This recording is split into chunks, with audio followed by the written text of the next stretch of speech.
Bien, bueno. Esta ya les pasamos hoy por el grupo el tema de la plataforma, ¿sí? Donde vamos a ir, voy a ir subiendo distintos materiales, ¿sí? Más que nada, bueno, ya tienen ahí disponible lo que habíamos hablado en el primer encuentro que tuvimos, ¿sí? El tema de Jam, la página para poder descargarlo y poder instalarlo. Bueno, el Notepad también, con el que vamos a trabajar. Después, dentro de las secciones, eh, está la sección donde voy a ir cargando las presentaciones, ¿sí? Los PowerPoint, básicamente. ¿Sí? Donde ya está la presentación que hicimos en la clase introductoria. También tienen el plan de contenido estimativo, ¿sí? Como yo les decía en el encuentro anterior, esto es flexible, siempre hay lugar si quieren ver alguna cuestión en particular que no entre, lo podemos rever, no hay problema, ¿sí? Pero bueno, como para que ustedes tengan una guía hacia lo que apunta principalmente este curso, ¿sí? Después, ¿qué más? Está la parte de códigos, ¿sí? Que en este caso, bueno, por una cuestión de poder visualizar específicamente el código y no la interfaz, digamos, bueno, está subida ahí de una forma particular. Si hacen clic acá, les va a bajar el código en texto plano, ¿sí? O si ponen en bar, directamente les va a mostrar el código, ¿sí? Este es el código con el que trabajamos en el primer encuentro presencial que tuvimos, ¿sí? Bien, ¿qué más? El tema apunte y video de clases todavía no hay nada, ¿sí? Antes de la próxima clase yo voy a tratar de ya subir un primer apunte con lo que vimos en el encuentro anterior y con lo que vamos a ver en este encuentro. Y en el video de clases, lo que voy a hacer con los videos, básicamente por una cuestión, porque ya me ha pasado en otros cursos que por ahí cuando se suben muchos videos, como ustedes saben, los archivos de videos son archivos muy pesados, saturan los hostings y los servidores y pueden surgir problemas. Entonces, para evitar esos problemas, sobre todo cuando se van acumulando, ¿sí? Porque son archivos bastante pesados. Entonces, lo que yo hago es, creo una página en YouTube, ¿sí? Subo el video a YouTube y acá en video de clase lo que van a tener es el enlace, el link al video que va a estar eh, puesto en un canal de YouTube, ¿sí? Entonces así nos evitamos cualquier tipo de problema en el hosting y con saturar el hosting con archivos muy pesados. Bien, bueno, dicho estas cuestiones, creo que no me queda nada. Cualquier cosa, duda, pregunten, no hay problema, ¿sí?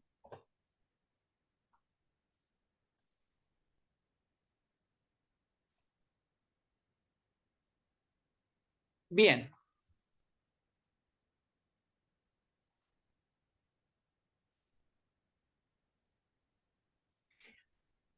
bueno, comenzando ya con los temas preparados para la clase de hoy, ¿sí? Que la tomamos como clase 1, entendiendo que el encuentro anterior fue más un encuentro introductorio para el curso. La idea de hoy es hacer una introducción a todos los lenguajes, ¿sí? Algo vimos sobre todo de PHP en el encuentro anterior, pero bueno, la idea es profundizar en cada uno de los lenguajes, yendo directamente a los códigos, ¿sí? Sin ondear, como ya les decía, mucho en cuestiones que sean muy teóricas o conceptuales. Y bueno, poder ver todos los lenguajes que van a estar implicados de alguna u otra forma dentro de lo que va a ser este curso de desarrollo web, ¿sí? Obviamente, con el primero que vamos a empezar es con HTML5, ¿sí? O con la versión 5 de HTML, que es la última versión estable que se está utilizando y versión que en general eh, sirve para todos los navegadores, ¿sí? O por lo menos para los navegadores más conocidos. Ya están también los navegadores actualizados para esta versión de HTML, ¿sí? Obviamente, HTML es un lenguaje de marcado de hipertexto, ¿sí? Concretamente eso es lo que quiere decir HTML, ¿sí? Lenguaje marcado de hipertexto o, dicho de manera un poco más coloquial, un lenguaje de etiqueta, ¿sí? Para etiquetado. Y es con lo primero que se empezó a desarrollar la web, ¿sí? Fue el primer lenguaje que se convirtió en el estándar para todo lo que es diagramado de páginas, sitios, plataformas web, ¿sí? Y bueno, ha ido evolucionando con el tiempo, obviamente, por eso estamos en la versión 5, ¿sí? Y bueno, a ver, un segundo.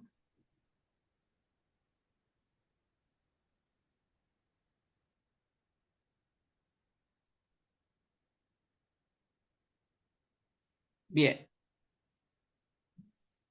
como les decía, es un lenguaje de etiquetado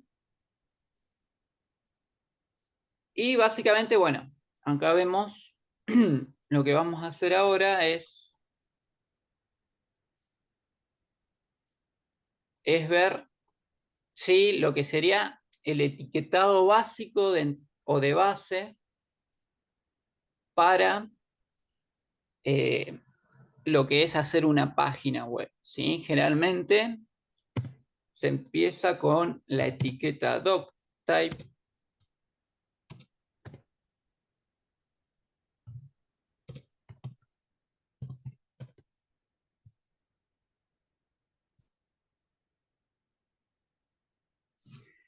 Sí, que esta es una etiqueta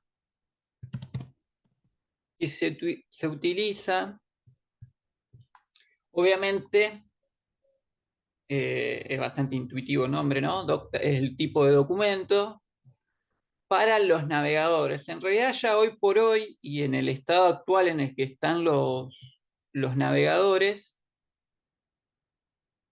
el uso es, por ahí ya no es tan necesario, o sea, un archivo HTML va a ser reconocido de todas formas por el navegador independientemente de que tenga o no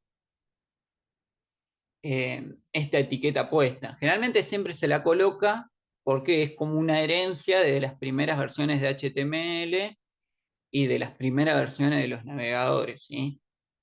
Entonces, bueno, se sigue colocando. Pero lo cierto es que ya hoy por hoy, les vuelvo a repetir, en el estado actual de los navegadores, ya, o sea, una web funcionaría igual independientemente de esta etiqueta. Pero bueno, la vamos a seguir colocando, ¿sí? Como para especificar el trabajo en un archivo HTML. Después están lo que son las etiquetas de base, ¿sí? Estructurales, etiquetas estructurales.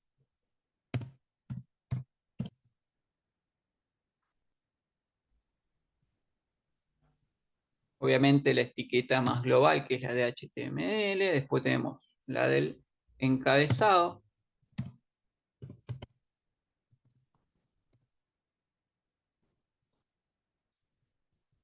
y la del cuerpo.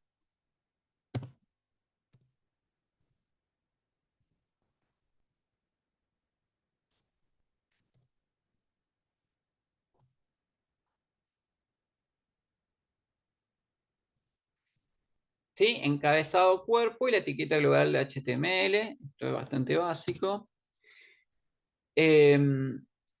Obviamente, todo lo que se ve en la página web en general está dentro de las etiquetas del cuerpo, ¿sí? Con respecto al encabezado, ¿sí? No confundirse con la etiqueta que sería de encabezamiento para el cuerpo. Vamos a ponerla con minúscula. ¿Sí? Que es una etiqueta distinta. Y es una etiqueta justamente incorporada a partir de la versión 5 de HTML. ¿Sí? Propia. Que es en general está dentro del grupo de las etiquetas de contenedores, ¿sí? Es una etiqueta para contenedores específicos. O mejor dicho, es una etiqueta de un contenedor específico que es de encabezado. También existen otras etiquetas específicas como la de los menús, ¿sí? Estas son las que se utilizan, las etiquetas que se utilizan para menú. También tenemos, por ejemplo, lo que son las etiquetas para los footer o pie de página. ¿Sí? Estas fueron todas, vuelvo a repetir, etiquetas que se introdujeron sobre todo en la última versión de HTML. Bien, entonces no confundir header con header. Dentro del header, bueno, obviamente tenemos el título que se agrega a la página. Básicamente es el título. Es una de las únicas cosas visibles que hay en el encabezado, ¿sí? Visibles para la interfaz.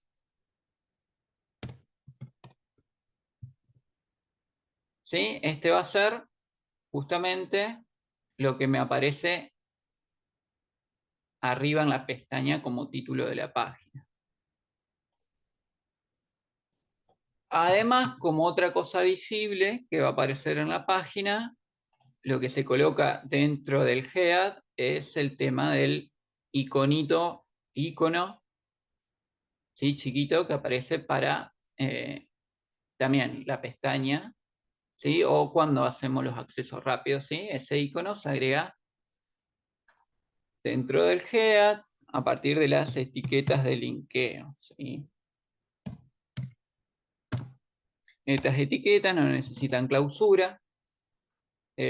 Bueno, obviamente dentro de HTML tenemos etiquetas que tienen apertura y clausura y otras etiquetas que no requieren de clausura, sino que dentro del mismo espacio del etiquetado se abre y se cierra, ¿sí? En este caso, por ejemplo, para un icono, ¿sí? Hay que especificar, hacer la especificación. Luego está la referencia al archivo. Obviamente habría que descargar un archivo que sea un icono, ¿sí? Guardarlo en el directorio y, bueno, acá poner ¿no? El nombre del archivo con la extensión. Y hay que también, como existen distintos tipos de link, en este caso hay que especificar el tipo de link que vamos a utilizar.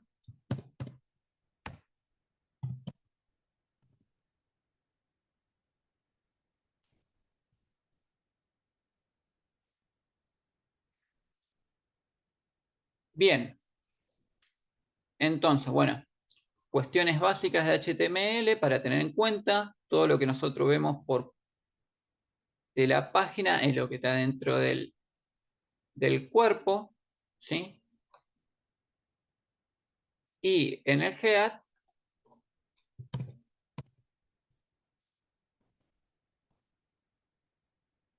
sí se agregan el link, también se agregan las etiquetas meta,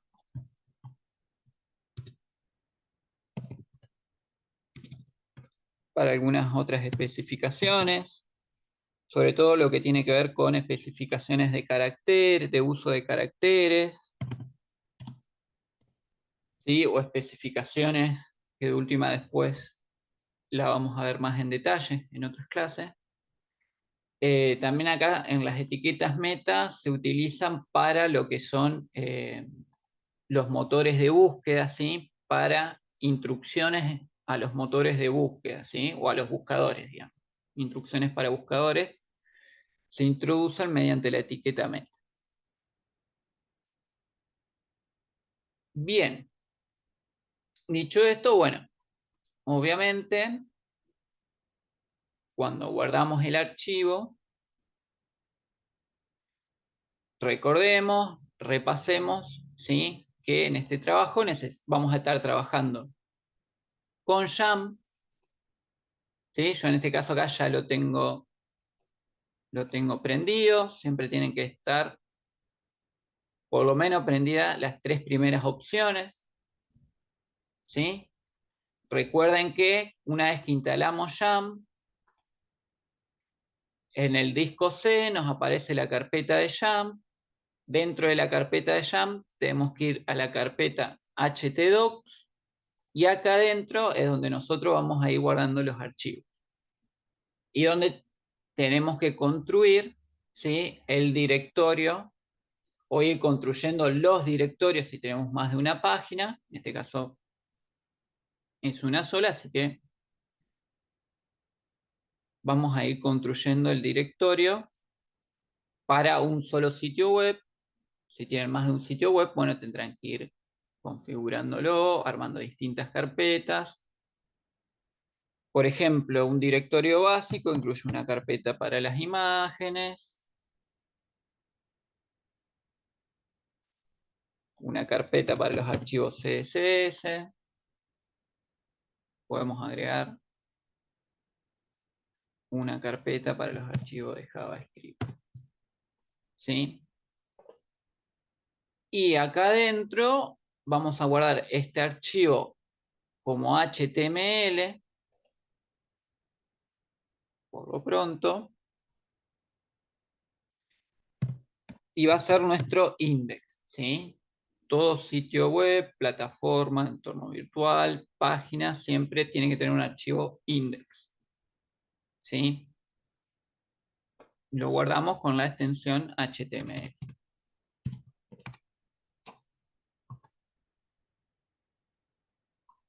¿Sí? Entonces tenemos la extensión HTML y cuando estamos en el navegador, si tenemos funcionando el servidor local, ¿sí? Que necesitamos instalar para poder trabajar, si tenemos funcionando el servidor local, en el navegador poniendo localhost,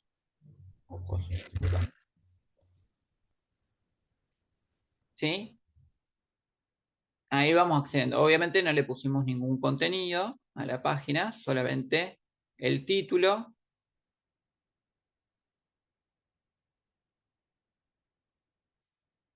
Que bueno, como ven ahí, obviamente icono, no le puse ningún icono, o sea que de todas formas, por más que tenga link, no se va a ver nada, porque no tiene ningún icono. Tenemos ahí un problemita con el carácter de página, eso debería solucionarse poniendo el meta para caracteres, o en este caso,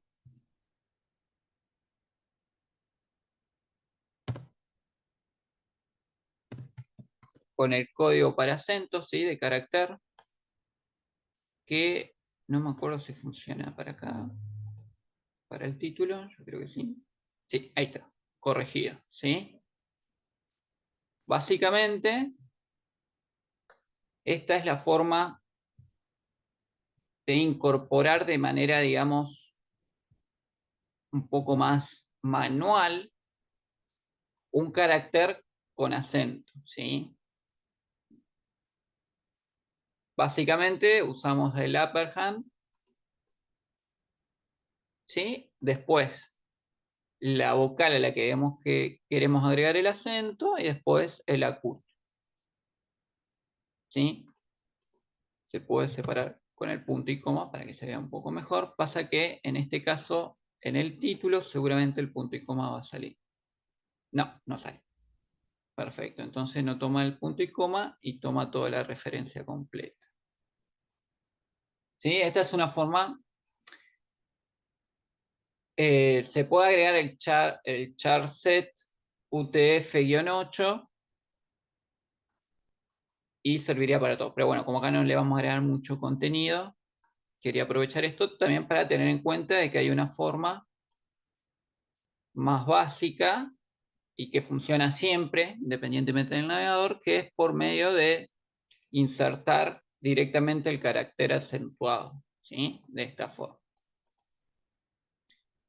Bien, entonces hasta ahí lo básico para lo que es HTML, ¿sí?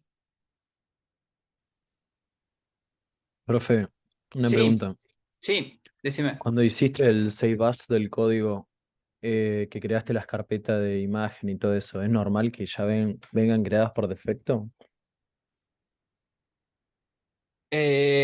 Nunca me pasó. ¿A vos ya se te pusieron por defecto? Porque entré a htdocs, que es la Ajá, carpeta que dijiste, sí. y están las carpetas creadas y están todas cargadas con datos. No sé si es Ah, normal eso. está bien. Sí, viene por defecto porque es, digamos, la página por defecto del servidor, digamos. Eso, una vez que instalás todo lo que está dentro de htdocs, sí, eso me olvidé de decirles. Pueden borrar todo lo que está adentro, ¿sí? O sea, dejan vacía la carpeta htdocs. Y ahí sí crean ustedes las carpetas. O bueno, si ya están las carpetas, lo que está dentro de esas carpetas, ¿sí? Porque lo que hace Jam, digamos, ahí trae lo que sería la página de inicio por defecto, ¿sí? Cuando vos pones localhost, te va a aparecer una página en donde te va a decir algunas especificaciones de Jam y demás cuestiones. Lo pueden ver y después una vez que lo ven, agarran y borran todo lo que está dentro y la carpeta htdocs la dejan vacía y crean sus propios archivos, ¿sí? Pero sí, bueno, sí, sí, la primera vez se van a encontrar con que ya hay algunas carpetas y cosas ahí adentro. Les vuelvo a repetir, las pueden borrar sin problemas, no, no les va a pasar nada si las borran.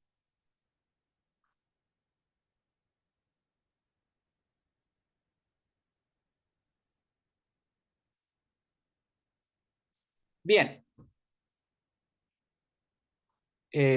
bueno, entonces, esto en lo que respecta por lo menos a lo más básico para comenzar con una página en HTML.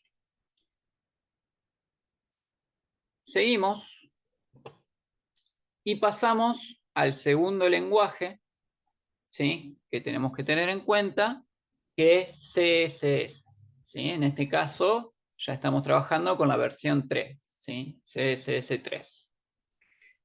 Que básicamente, como un poco el nombre nos dice, ¿sí? Es un lenguaje de diseño de diseño y de estilos en cascada, ¿sí? Se llama en cascada por la forma, más que nada, que tiene la sintaxis del lenguaje. CSS lo que nos va a dar diseño en toda la página o en el sitio web, ¿sí? Que estemos armando. Hay distintas formas de incluir CSS3 en lo que son los archivos HTML, ¿sí? O de vincular CSS con HTML. La forma más común es trabajar de manera separada a través de selectores, ¿sí? Básicamente la sintaxis de CSS es selector y entre corchetes, o mejor dicho, entre llaves sería, ir colocando los atributos a aplicar diseño, ¿sí? Existen distintos tipos de selectores. Tenemos el asterisco, que es el selector global, o más general, digamos, todos los atributos. Por ejemplo, si nosotros queremos poner un background, ¿sí? Un color de fondo, como atributo a editar, y lo hacemos dentro del selector del asterisco, se va a aplicar absolutamente a todos los contenedores que haya en el HTML, ¿sí? En el archivo que nosotros hayamos armado, ¿sí? Es el selector general o el selector que aplica a todo. Después tenemos los selectores de etiquetas, en donde los atributos que nosotros estemos editando se van a incorporar a las etiquetas que se especifiquen. Por ejemplo, en este caso, podemos aplicar diseño de determinados atributos a la etiqueta del cuerpo, ¿sí? Que, bueno, es una etiqueta bastante general, ¿no? Pero cualquier etiqueta, por ejemplo, la etiqueta de los títulos, que es la etiqueta H1, si nosotros queremos modificar de igual manera todos los títulos, podemos usar como selector la etiqueta, que sería H1, y ahí se modificarían todas las etiquetas H1. Y después están los selectores que son más específicos. Está el selector de identificador y el selector para clase, ¿sí? En realidad acá tienen que tener en cuenta el numeral y el nombre de identificación, el punto y el nombre de la clase. Y por último, algo que tenemos que tener en cuenta, que ya es, digamos, para un nivel intermedio en el uso de CSS, son el tema de las reglas en CSS, ¿sí? El reglado que se hace por medio del arroba, ¿sí? Que esto es importante. Acá, de hecho, yo les puse dos ejemplos de reglado, ¿sí?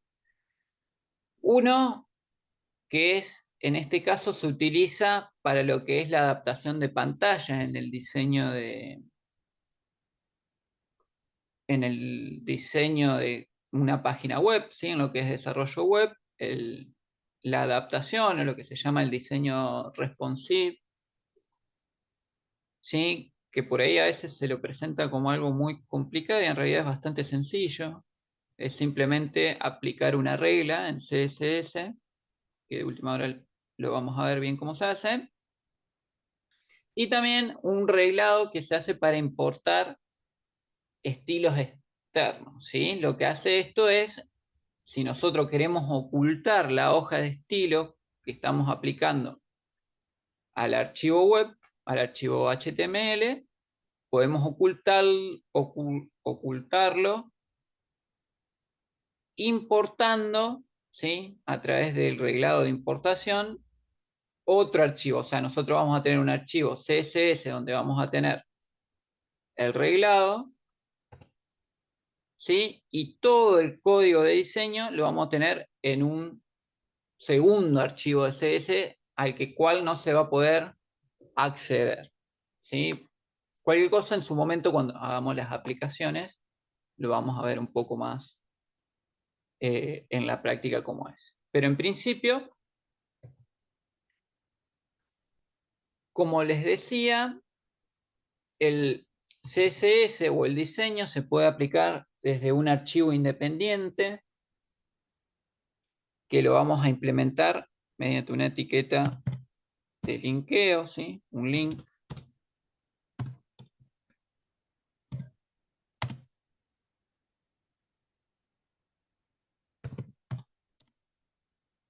Hacemos la especificación.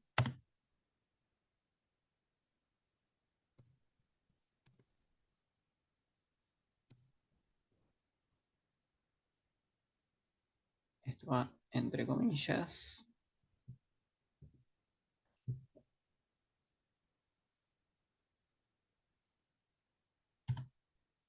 Hacemos la referencia.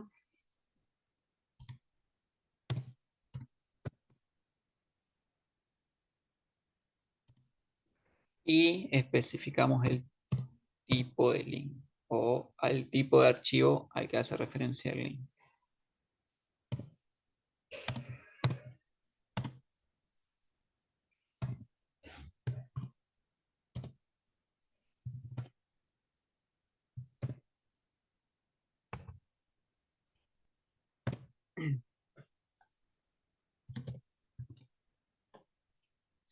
Bien, por ejemplo, acá podemos, ya que hicimos la carpeta, podemos poner.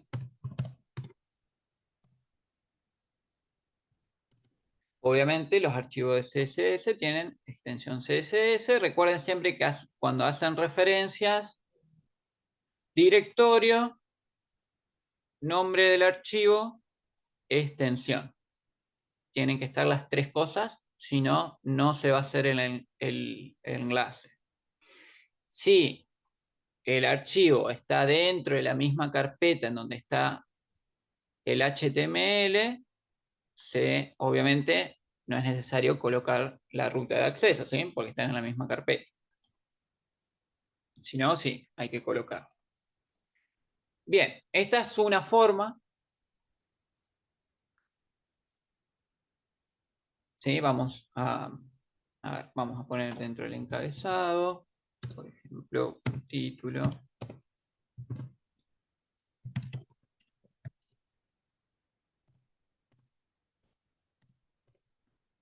Así se va construyendo el etiquetado dentro de la página.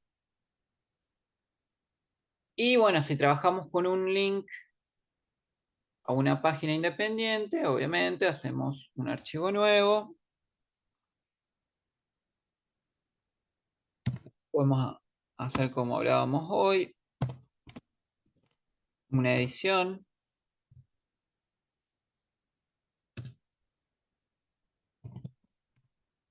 Vamos a trabajar con un atributo que va a ser, por ejemplo, el tipo de fuente o el estilo de la fuente.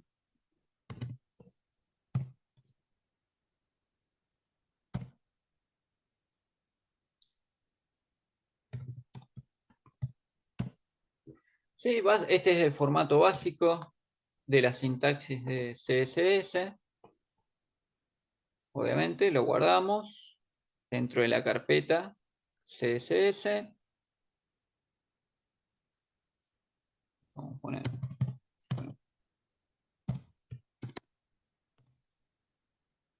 Sí, fíjense, obviamente Notepad ya lo hace intuitivo el código, los atributos siempre van a aparecer en gris, ¿sí?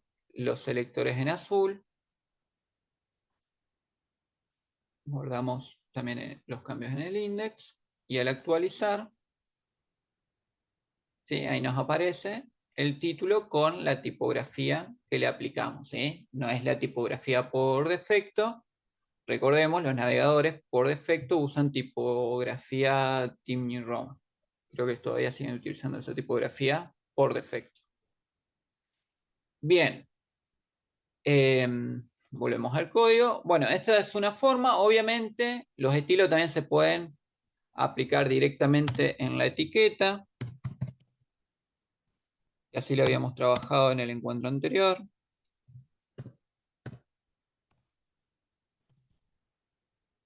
Por ejemplo, otro atributo que puedo modificar es el tamaño de la letra. Vamos a ponerle.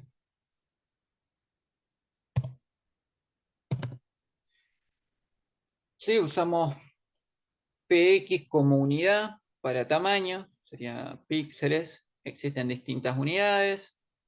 Después vamos a ver si podemos en algún momento especificar un poco más el tipo de unidades, ¿sí? Unidades, lo que son unidades fijas y unidades relativas. Y yo actualizo, se tendría que agrandar un poco la letra. Ahí estoy aplicando el estilo directamente en la etiqueta. O bien, otra forma es hacerlo desde el encabezado. Dentro del head podemos aplicar a partir de las etiquetas de estilo, una apertura y clausura.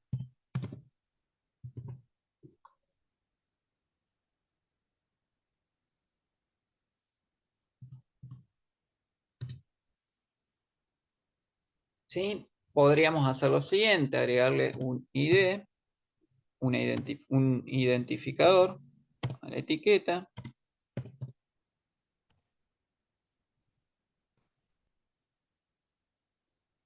¿Sí? Agregamos el identificador. Y para aplicar estilo a un identificador en particular, el numeral, nombre del identificador. Te hago una consulta. Sí, decime. ¿Ese style cuando cierra no lleva la barra?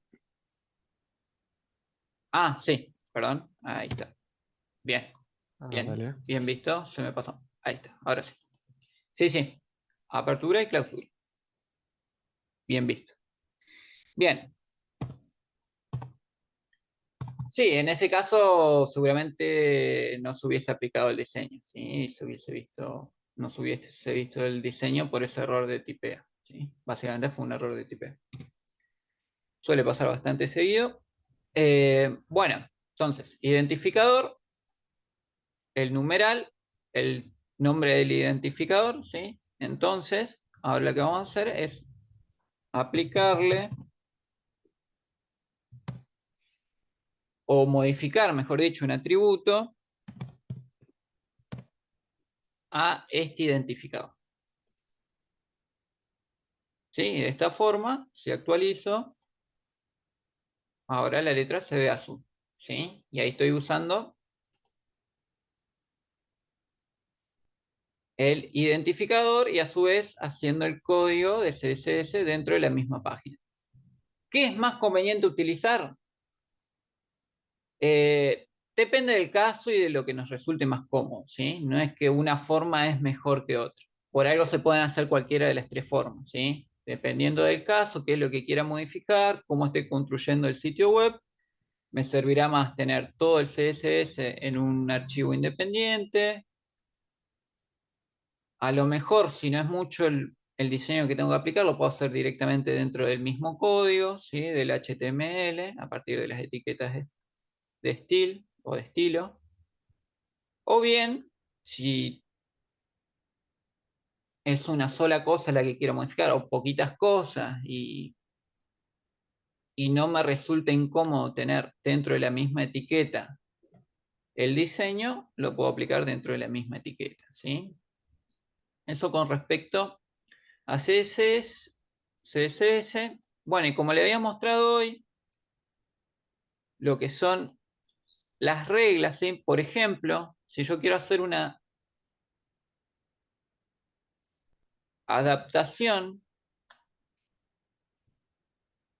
a distintos tipos de pantalla, lo que haría es, obviamente, aplicar el reglado,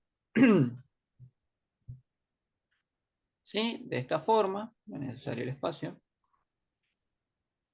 Obviamente va entre las llaves.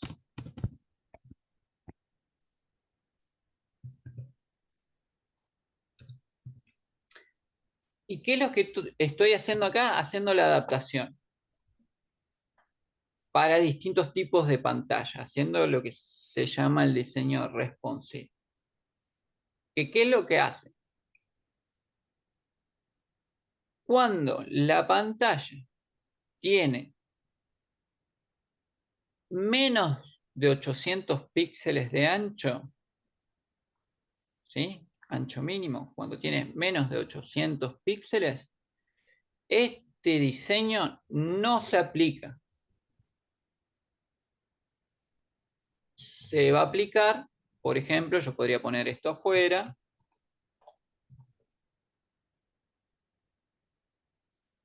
Le pongo otro color. Igual acá no se va a ver. O sea, se va a seguir. Bueno, de hecho, a ver, si ahora actualizo, claro, no se ve el cambio, pero eventualmente, si se abre desde un celular, por ejemplo, se vería de otro color, ¿sí? Se vería de color rojo en este caso. ¿Sí? Es medio complicado en la práctica porque se necesita tener una pantalla de otro tamaño para ver el efecto real. Como les decía, bueno, esto, si ustedes lo comprueban, es medio complicado de esta forma hacer las comprobaciones en la práctica, ¿sí? Pero bueno, básicamente, Profe, con el F12 se puede ver. bueno, ok. A ver. Bueno, por el tema de la interfaz, acá se me complica para verlo, por el tema que tengo todas las cosas de Zoom y lo demás, pero bueno, eh, si les funciona, pruébenlo, ¿sí? Y van a ver cómo cambian, dependiendo del tamaño de la pantalla, cómo se va haciendo los distintos atributos, va cambiando, ¿sí? Cuestiones que hay que tener en cuenta en la adaptación de pantalla: tamaño de letras, ¿sí? Los márgenes, por ejemplo. Hay un atributo que es muy importante, que es el de el display, ¿sí? El display. ¿Qué es lo que hace el display? Justamente es hacer que cosas aparezcan o desaparezcan, ¿sí? O sea, se puedan ver o no se pueden ver. Si está en block, se puede ver. De lo contrario, si lo anulamos, no se puede ver. Por ejemplo, en este caso, en un caso el título se vería, en otro caso el título directamente no se vería, ¿sí? Por ejemplo, para imágenes, obviamente para resoluciones de pantallas anchas, uno puede agregar varias imágenes, pero claro, si tiene que adaptar la página, la tiene que adaptar el celular, en muchos casos se tiene que recurrir a sacar imágenes. Entonces, por medio del atributo de display, puede sacar imágenes o hacer que no aparezcan cuando se achican las pantallas, ¿sí? Obviamente, 800 píxeles más o menos hace las adaptaciones para celulares, y después lo que son notebook o computadoras de escritorio, más o menos uno logra hacer encajar todo en las distintas resoluciones. Obviamente que se pueden ir haciendo adaptaciones intermedias para distintos tamaños. ¿Qué hay que hacer con esto? Bueno, se investiga a ver bien cuáles son los distintos dispositivos, tamaños de pantalla, y uno puede ir modificando este valor, trabajando con más de un tipo de este selector, ¿sí? Agregando distintos valores y haciendo distintas adaptaciones.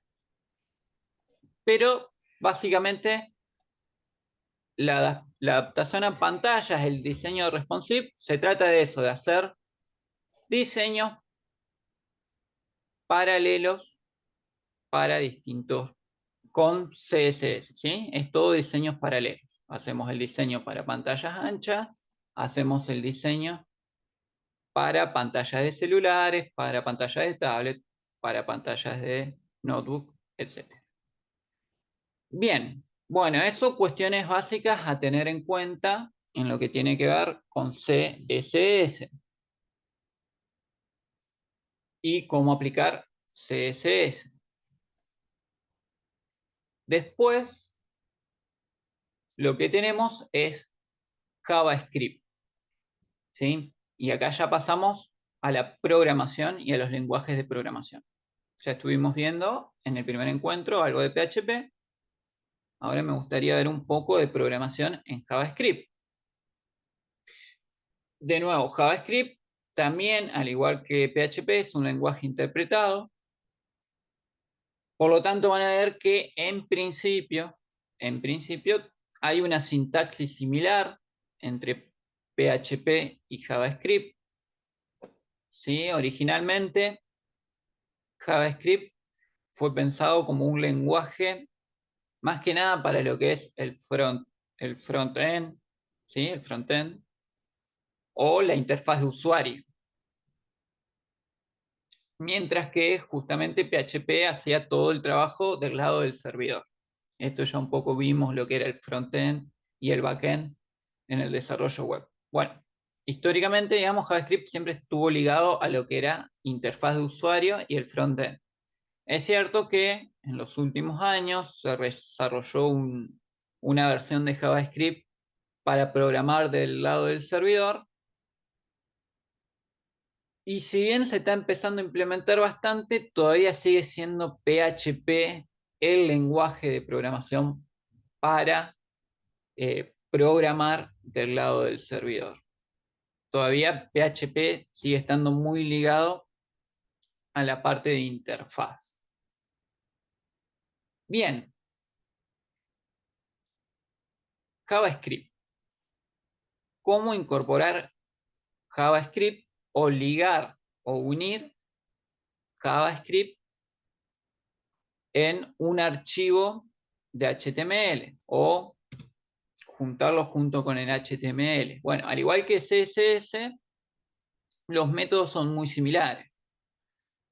Podemos hacerlo desde un archivo de JavaScript independiente, pero en este caso tenemos que utilizar la etiqueta de script, ¿sí? Con apertura y clausura.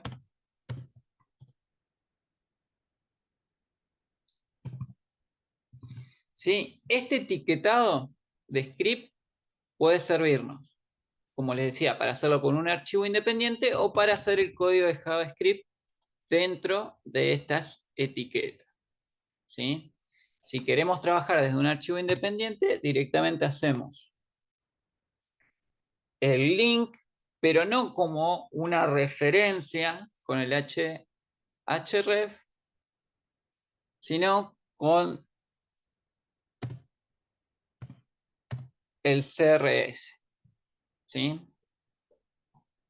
Para el archivo, que es de la misma forma en que se incluyen imágenes a HTML, ¿sí? Si nosotros hacemos la mención rápida, queremos colocar una imagen, aplicamos la etiqueta de imagen, usamos el CRS,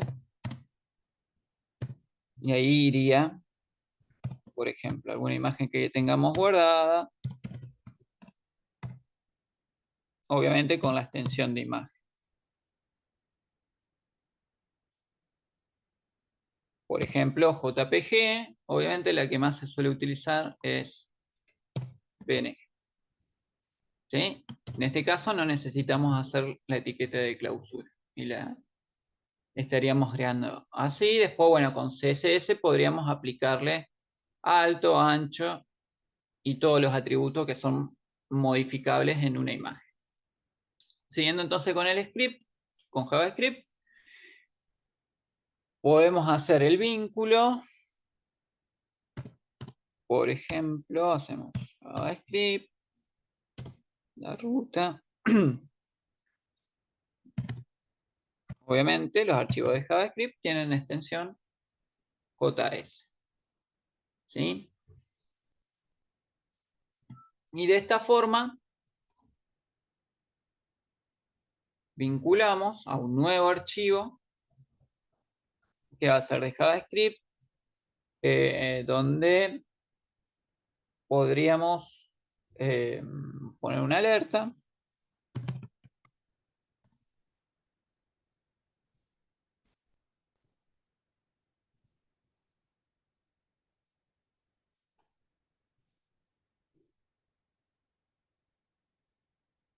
Es obviamente una alerta para la ventana.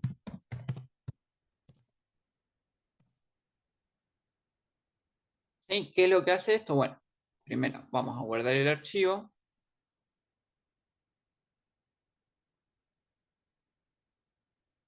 Lo guardamos en la carpeta de JavaScript. Lo guardamos como js.as.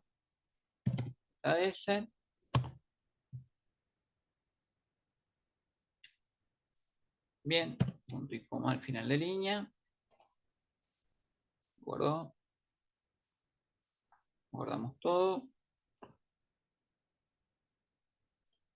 Si actualizo, me aparece el mensajito de alerta en una ventana emergente independiente, ¿sí? Suelen aparecer mucho este tipo de ventanitas, suelen ser bastante molestas. Bueno, se programa todo con JavaScript, ¿sí? Y acá entramos, un poco como hicimos en el encuentro anterior con PHP. Obviamente acá ya estamos haciendo programación, estamos programando.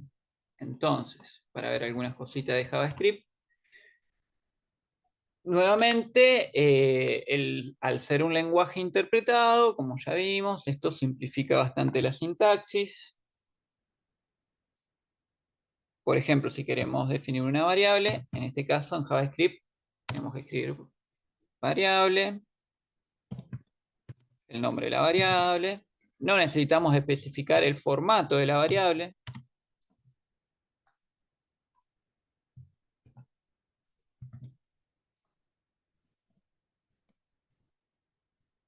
Y podemos empezar a trabajar con variables.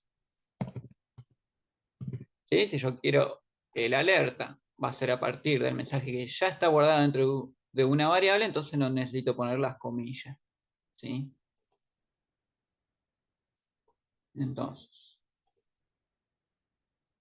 bueno, esto que apareció acá es porque justamente al colocar una etiqueta de imagen, sí, pero no hay ninguna imagen, aparece el iconito de que no hay ninguna imagen, ¿sí? Fíjense que, bueno, ahora me aparece la nueva frase de Hola Mundo que incorporé a partir de una alerta de JavaScript, ¿sí? Bien, siguiendo con JavaScript, viendo algunas cuestiones más que hacen a usos de JavaScript, así como existen los mensajes de alerta, por ejemplo,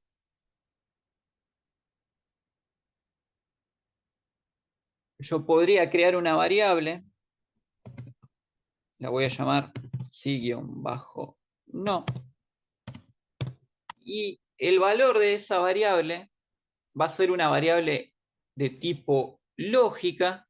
Entiendo que ya más o menos tienen una idea de lo que son las variables lógicas, ¿sí?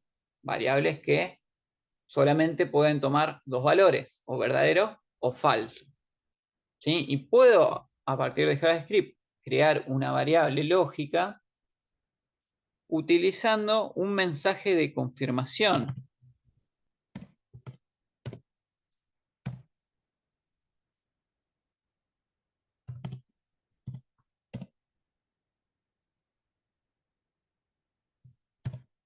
¿Sí? Por ejemplo, bueno, vamos a ponerle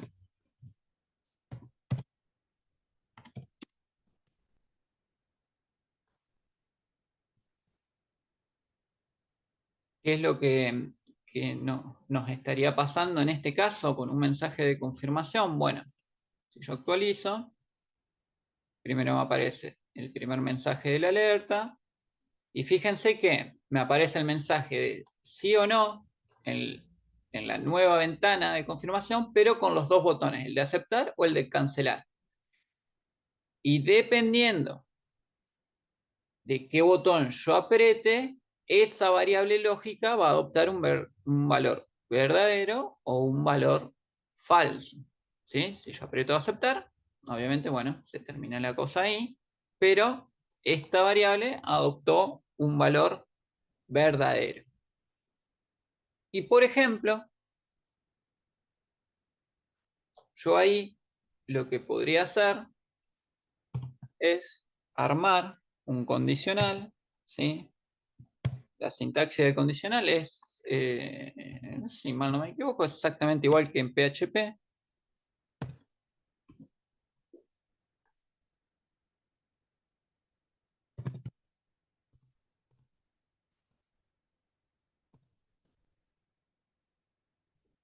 ¿Sí? básicamente. Esta sería una estructura básica de una estructura así, para alternativas.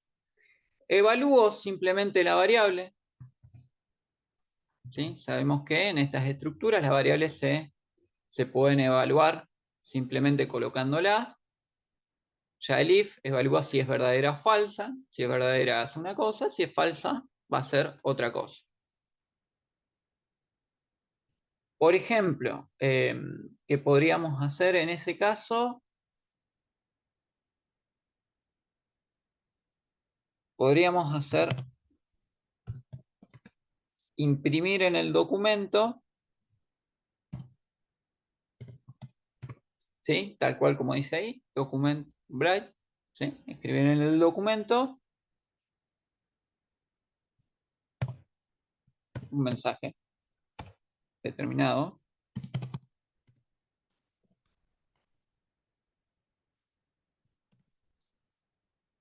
O escribir otro mensaje.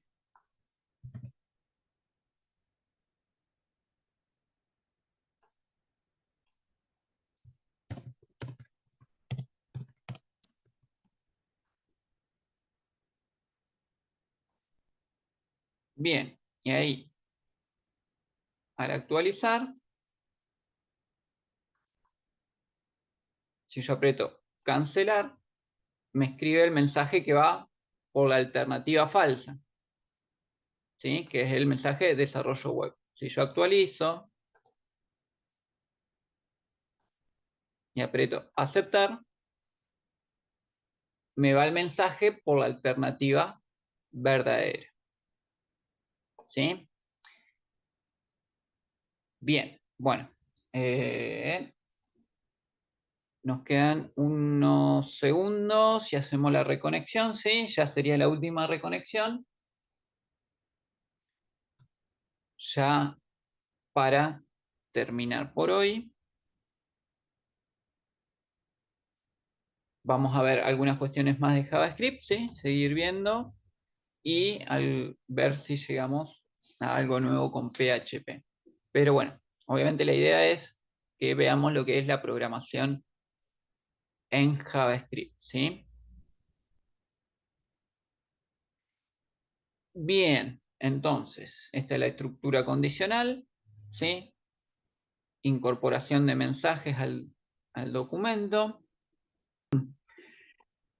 Lo que les decía es algo que me gustaría ver hoy con respecto a lo que es la programación en JavaScript, lo que es el tema de la programación funcional en script, ¿sí? Si bien JavaScript no tiene claramente una orientación a objetos, ¿sí? No avanza demasiado en ese tema, hacia ese paradigma, mejor dicho, sí llega a lo que es una buena programación de tipo funcional, o sea, básicamente a partir de funciones. La sintaxis, en este caso, tampoco es compleja, digamos, armar funciones. ¿Sí? Básicamente se trata de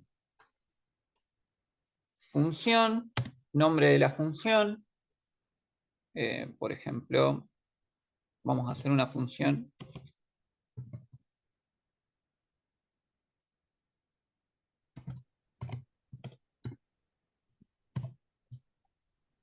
¿sí? Justamente lo que tienen los lenguajes interpretados es que las funciones se pueden hacer de manera directa, ¿sí? Yo entiendo que ustedes ya han visto que en C++, por ejemplo, que es un lenguaje no interpretado, no sé cómo lo habrán visto ustedes, pero siempre primero hay que hacer un prototipo al inicio del código y después al final del código recién hacer el desarrollo de la función, por lo tanto se va en dos partes, digamos, la sintaxis de una función, pero en este caso no, lo podemos trabajar directamente a la función, incluso en cualquier parte del código, digamos, en general los códigos en los lenguajes interpretados es bastante flexible, ¿sí? Aunque no tanto, digamos, y vamos a ver después bien por qué. Bien, entonces, como le decía, es función, el nombre y después la llave para hacer lo que va adentro de la función. Esta sería la estructura básica para una función en JavaScript, que, vuelvo a repetir, es muy similar a cómo se hace en PHP. Acá lo que podemos hacer, o lo que vamos a hacer es, vamos a crear una nueva variable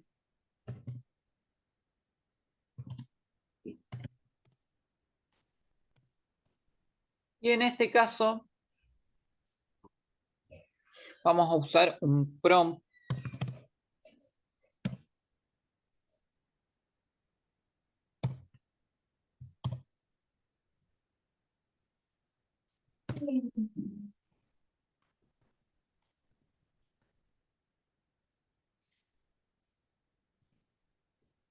sí, que esto es, sería como el cin en C++, ¿no? Cómo ingresar datos por teclado, sí, en JavaScript. Bueno, así como habíamos visto en PHP, íbamos a avanzar en el uso de formularios para ingresar datos. En JavaScript podemos usar los prompts como una forma básica de ingreso de datos por teclado. A ver, a ver si me funciona porque quedó ahí el código un poco abierto. Como acá verdadero. Claro. A ver. Porque tenemos la función, tenemos el prompt.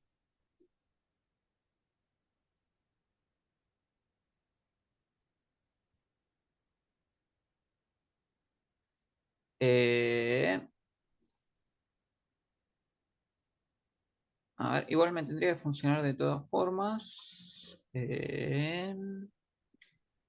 La confirmación. A ver. Profe, Sí, si el if te devuelve una sola cosa, ¿va entre sí. llaves igual? ¿Cómo? Perdón. Si te devuelve una sola cosa, ¿me decías? No te escuché bien la última parte.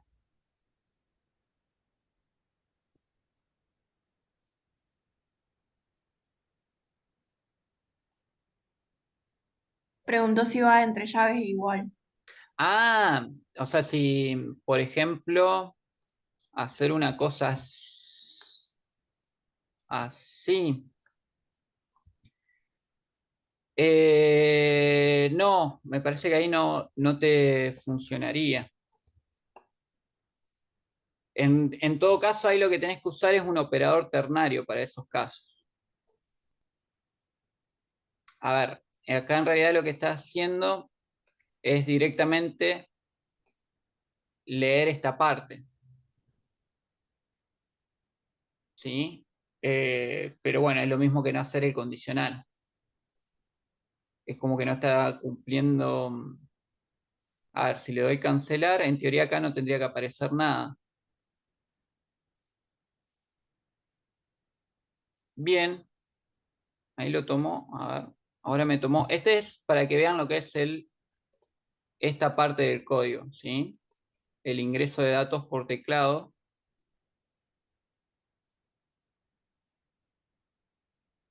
A través del prompt. Yo ahí sí agrego un valor. Le doy a aceptar. Y ese valor lo tomó a la variable datos, ¿sí? Y efectivamente ahí estamos viendo que en el caso negativo el escrito no se hizo, o sea que, bueno, evidentemente acá podemos evitar el uso de llaves, sería en este caso así. Nos estaría funcionando. Yo la verdad nunca usé una sintaxis así, en todo caso iba directamente al operador ternario, pero hecha la prueba, nos está funcionando sin las llaves. Vamos a probar de vuelta, si le damos a aceptar, ingresamos un dato, aparece el mensaje, Si ahora vamos por la negativa,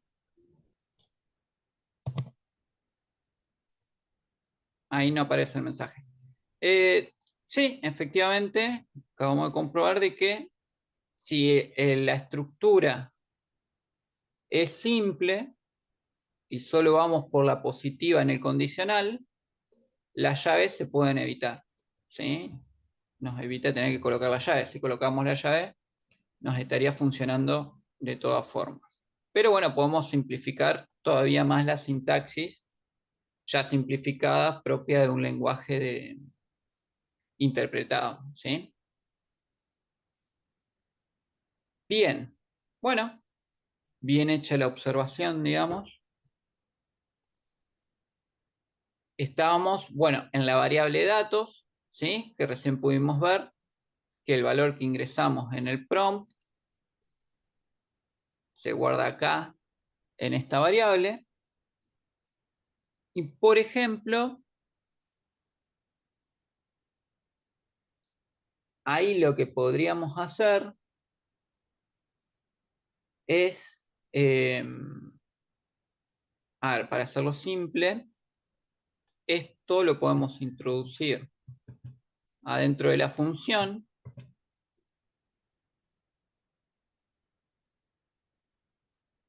¿Sí? Hacemos una variable, un valor de ingreso para la función. No necesitamos hacer mayores especificaciones. ¿Sí? Acá, en vez de evaluar la variable sino, evaluamos la variable A. ¿Sí? Que está, al igual que si no, vendría a ser un valor lógico. Solamente acá lo que estamos haciendo es ver cómo funciona o cómo aplicamos una función dentro del código de JavaScript. Obviamente que es medio redundante lo que estamos haciendo, ¿sí? Pero si queremos llamar a la función,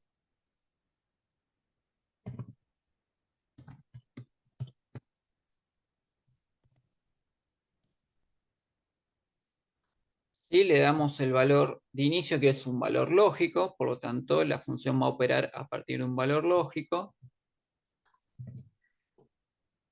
Llamamos a la función con este valor de entrada y va a la función y opera la función. En este caso, como para que lo podamos ver bien, vamos a cambiar el mensaje.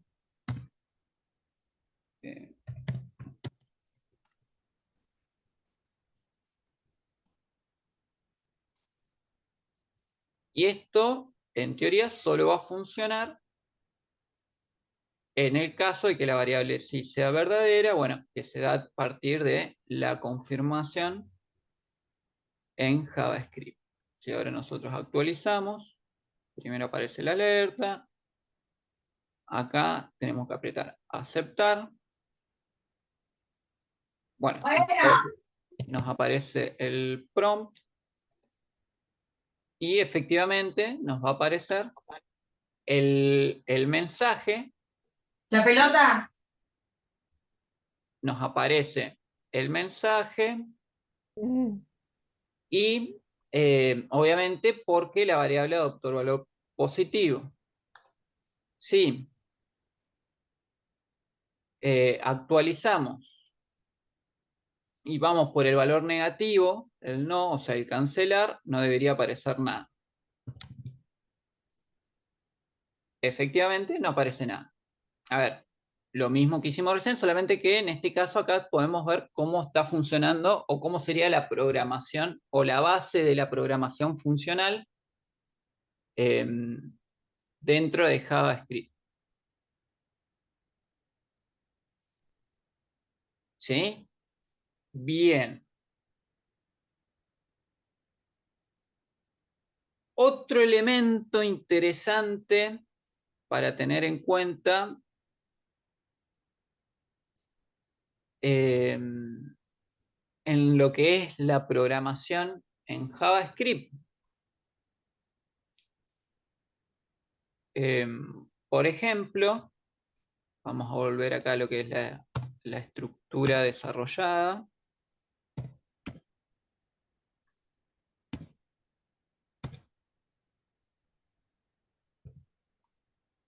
Abuela.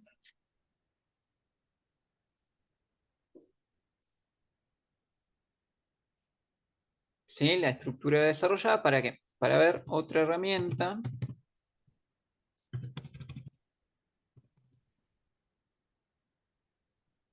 que se utiliza mucho en JavaScript, ¿sí? Que es el manejo de identificadores, ¿sí?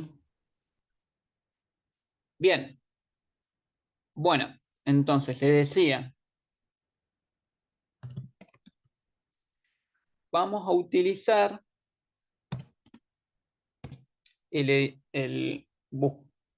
la identificación de elementos mediante identificador, valga la redundancia,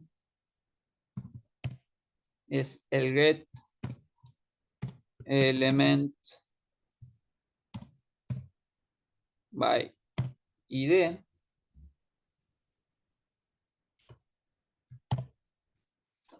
¿Sí? ¿Qué justamente dice eso? Identificar un elemento por id. Por ejemplo, acá volvemos al HTML, ¿sí? Todo ese código que yo estoy escribiendo ahí lo estoy haciendo desde un archivo. Lo podría haber hecho acá adentro sin hacer el enlace al archivo independiente, ¿sí? Entonces, lo que yo voy a hacer ahora es incorporar un contenedor genérico, ¿sí? Con la etiqueta div. Esta es es una etiqueta para contenedores, digamos, es la más básica y se arrastra desde las versiones originales de HTML, ¿sí? Originalmente, cuando no existían los contenedores específicos, todo se hacía mediante este tipo de contenedor.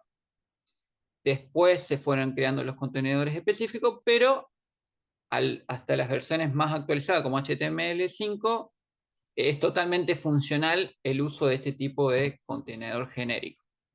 ¿Para qué sirven los contenedores específicos? Sobre todo, más que nada, para el trabajo de los buscadores, ¿sí? Google, por ejemplo, no tiene en cuenta estas etiquetas, pero sí tiene en cuenta etiquetas de encabezado y sí tiene en cuenta etiquetas de footer, por ejemplo, para descripciones de sitio web, ¿sí? De ahí, por ahí la importancia del uso de las etiquetas específicas y no de etiquetas genéricas de contenedores, por así decirlo.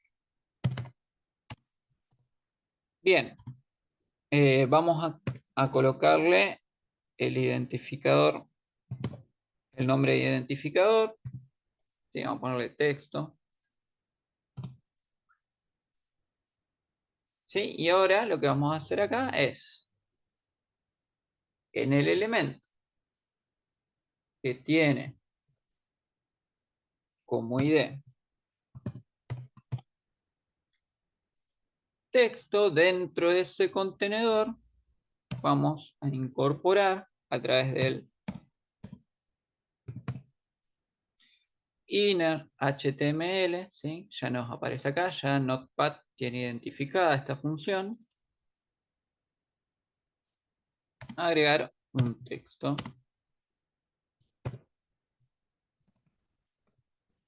¿Sí? Una cosa así. Bien. Esto, en teoría, cuando venimos por la negativa dentro de la función.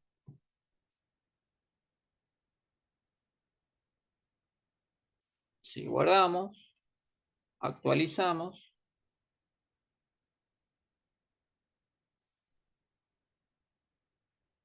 le damos por la negativa, bueno, nos quedó ahí el prompt para ingresar datos por pantalla, aunque no lo estamos ocupando para nada. Y obviamente el mensaje que en teoría nos debería aparecer, no nos aparece. ¿Por qué? Porque lo que pasa ahí es que la lectura del código hay una lectura de código posterior a lo que se muestra por pantalla, ¿sí? Se da como una especie de asincronicidad que hace que esta parte no actúe. Y ahí es donde yo le decía que a veces hay que tener cuidado cómo se va, o tener en cuenta cómo es la lectura de los distintos archivos que están independientes a la hora de mostrarse por pantalla, ¿sí? ¿Qué quiero decir con esto? Y esto también además viene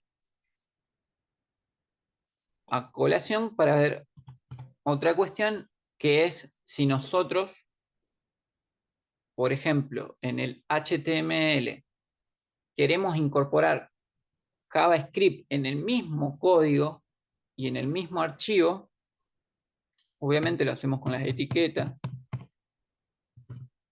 script,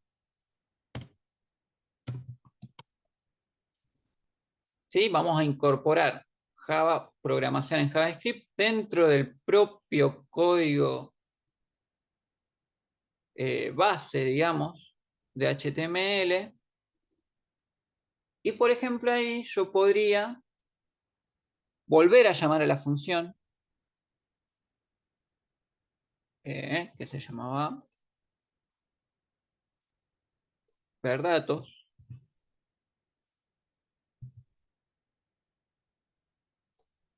Es importante acá tener en cuenta, ¿sí?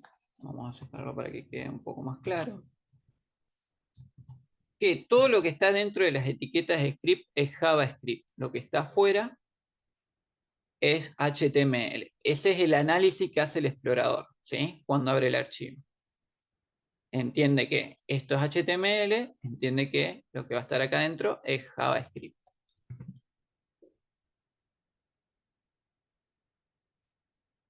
Profe, Bien, y en realidad, por más que sean archivos independientes, ¿sí?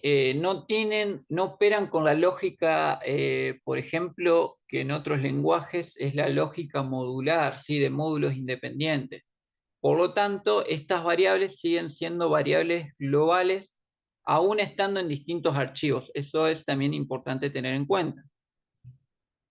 O sea que yo puedo usar, por ejemplo, esta variable nuevamente, y aún estando en archivos distintos, la lectura es como si fuese un solo archivo, ¿sí? Eso hay que tenerlo en cuenta. O sea, profe, le hago una consulta. sí, Disculpe. sí, no hay La problema. etiqueta script, ¿se puede abrir y cerrar de nuevo durante más adelante, digamos, si queremos hacerlo nuevo o solo se usa una vez? Eh, no, se puede, por ejemplo, esto mismo, más acá abajo, sí, tal cual. Ajá.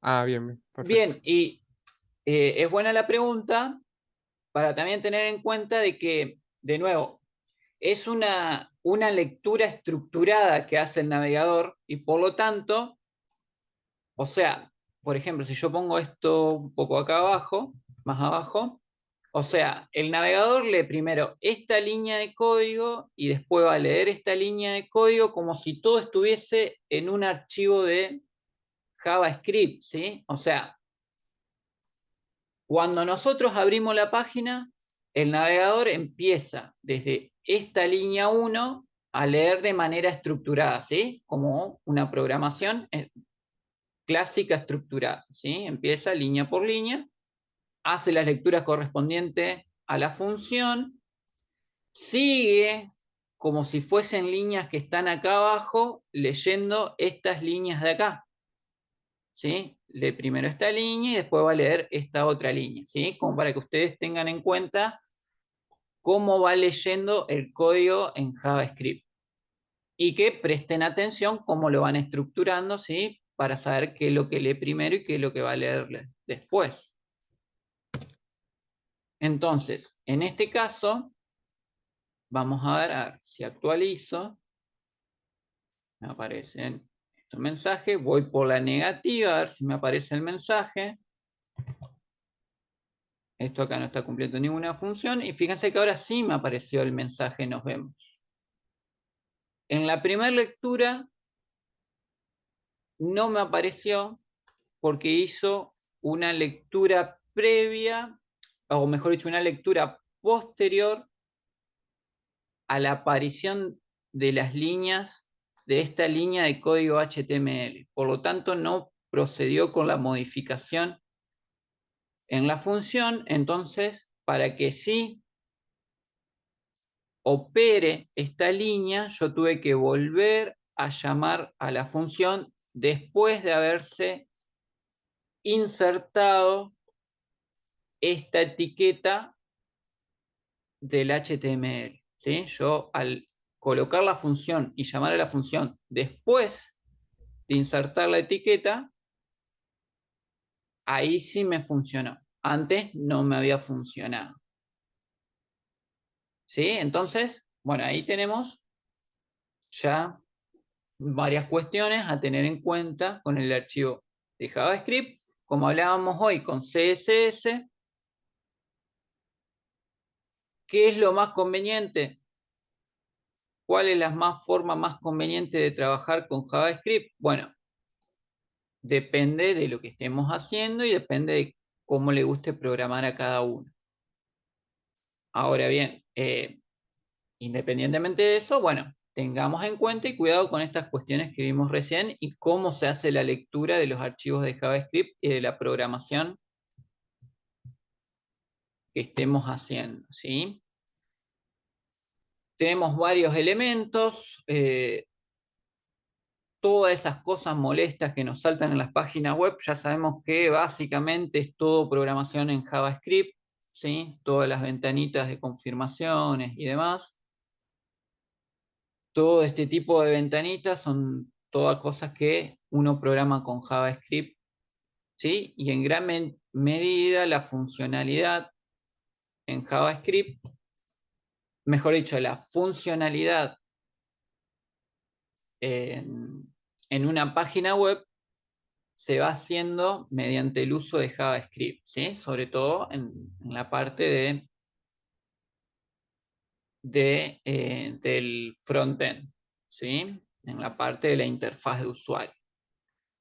Y como ven, bueno, la programación JavaScript, al igual que PHP, llegan a desarrollar un tipo de código que se adapta en su mayor complejidad a lo que es la programación funcional por medio de funciones. Se utiliza mucho como un lenguaje de tipo funcional dentro del paradigma funcional, ¿sí? Con todos manejos de este tipo.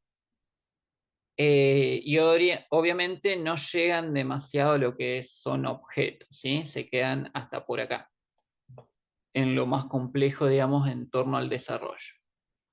Pero bueno, la idea era, más que nada, ya estamos terminando.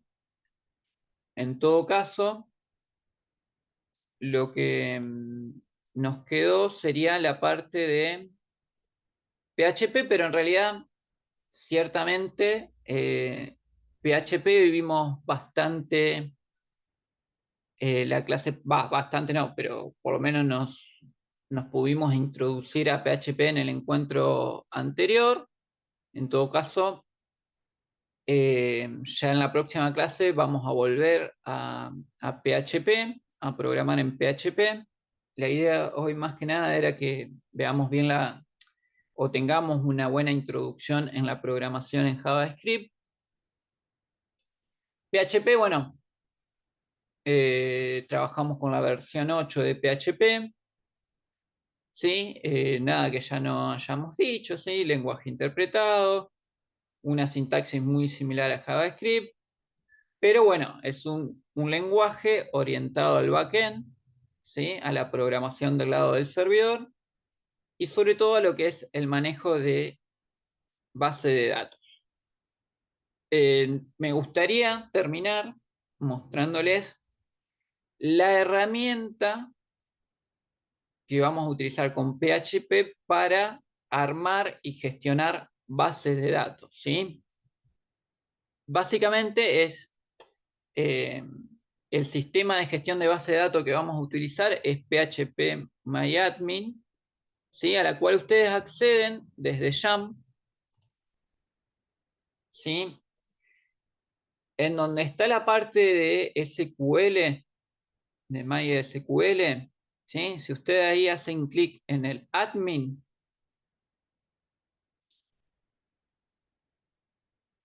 les abre lo que va a ser el sistema de gestión de base de datos.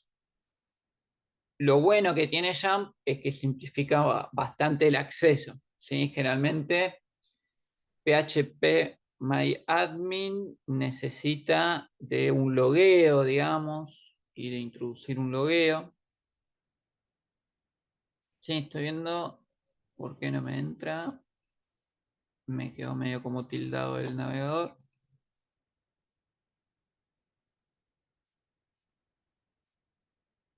Ahí está. Ah, me estaba trabando en la página anterior. Bueno, lo que me pasó recién, que se me quedó medio como tildado, era porque todavía me estaba cargando la página anterior. Eso también es una cuestión a tener en cuenta en JavaScript, que por ahí si no es muy prolijo el código, pueden quedar procesos abiertos, ¿sí? Eso es importante tener en cuenta, de prestar atención con las cosas y herramientas que se utilizan, que eso no lleve a procesos que queden abiertos en la página y que termine, digamos, ahí tildando la página o la deje pensando de manera infinita, ¿sí? Eso hay que tener cuidado, digamos, con JavaScript y lo que se usa, y si lo que se usa se deja de usar de manera correcta, digamos, con respecto a funciones y demás herramientas que tiene JavaScript. Bueno, como les Profe, decía, sí. eh, para, para que deje digamos, de funcionar esos procesos, ¿hay una forma, nos la va a enseñar más tarde o sea, en otra clase o cómo? No, en realidad lo que me pasó recién, evidentemente, es porque debo tener acá alguna cuestión mal cerrada. En realidad, si nosotros escribimos bien el código, se deberían cerrar solo, digamos. Entrar y salir de la función y cerrar como se termina cualquier código en cualquier lenguaje, ¿sí? El problema acá, ¿Y qué bueno, es lo yo que porque... estaría mal? ¿Eh? ¿Qué es lo que estaría mal entonces en el código como para que esté sucediendo eso? Probablemente acá el uso, por ejemplo, de este prompt, estoy cargando datos y no los estoy utilizando para nada y me queda una variable abierta que no tiene uso. Probablemente en la llamada a la función, a esta función, cuando vuelve al archivo y vuelve a la función, puede que ahí, cuando imprimió el mensaje, ahí no se cierre de manera correcta después el final de la función. Pero en teoría, a ver si lo volvemos a poner, puede que el propio navegador ahí haya tenido algún error en el cierre del proceso, en ese código. Tendría que verlo un poco más. A ver. Vamos a entrar de vuelta al localhost.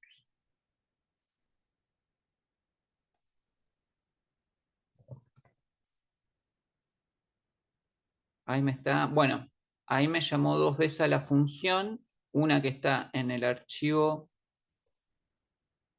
acá, me entró por la positiva, y la segunda vez también me entró la positiva.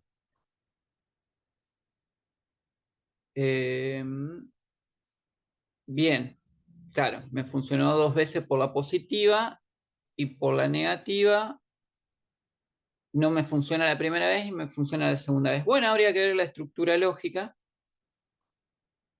pero ahí sí me estaría cerrando el proceso, o sea, no me queda cargando la página. Pero bueno, fue un detalle ahí que surgió cuando fuimos a abrir el sistema de gestión de base de datos. Sí, acá evidentemente hubo algún proceso en el servidor que tildó un poco el cargado en el sistema de gestión de base de datos. Pero Ok, bueno, gracias. no, bueno, pero de todas formas,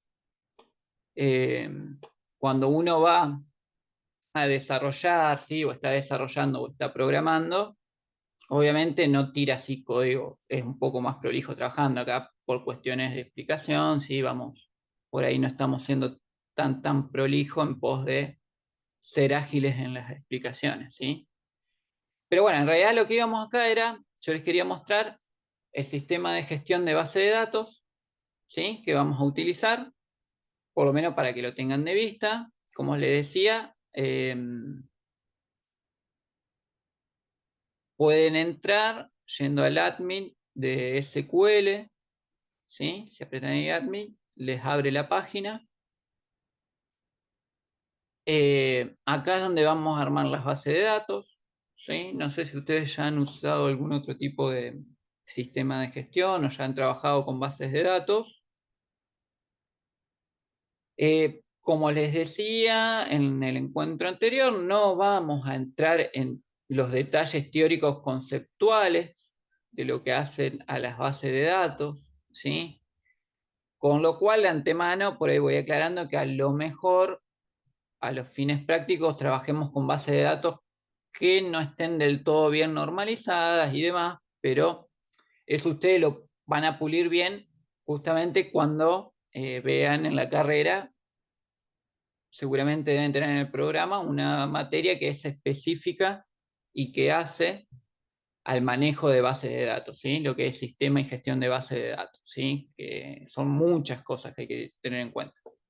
Nosotros lo que nos importa es ver las funciones básicas para operar y por ahí no tanto algunas cuestiones más conceptuales o teóricas.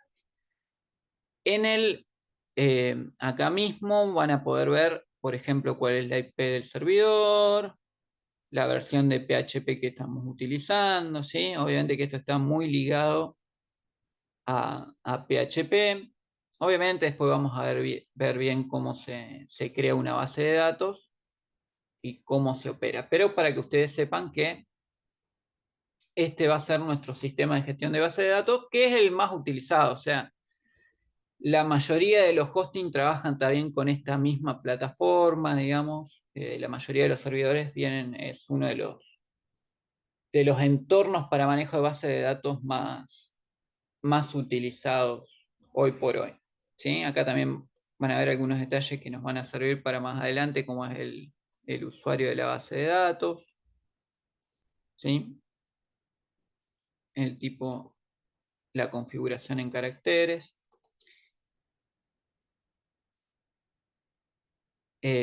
Bien.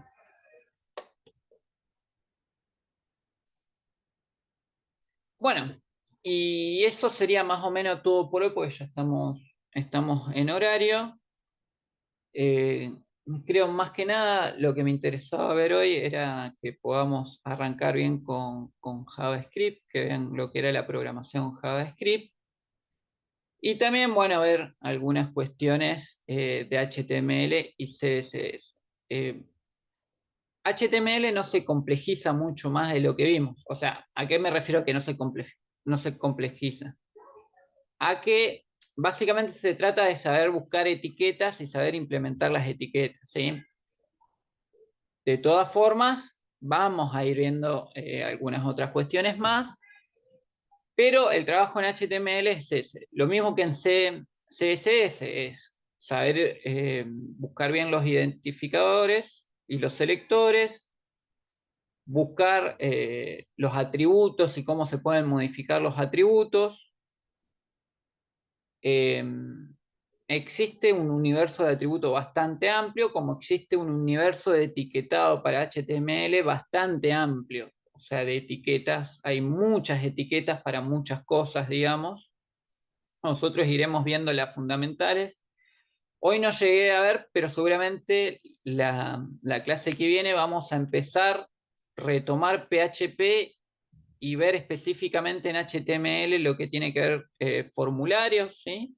El trabajo con formularios y cómo se utilizan los formularios.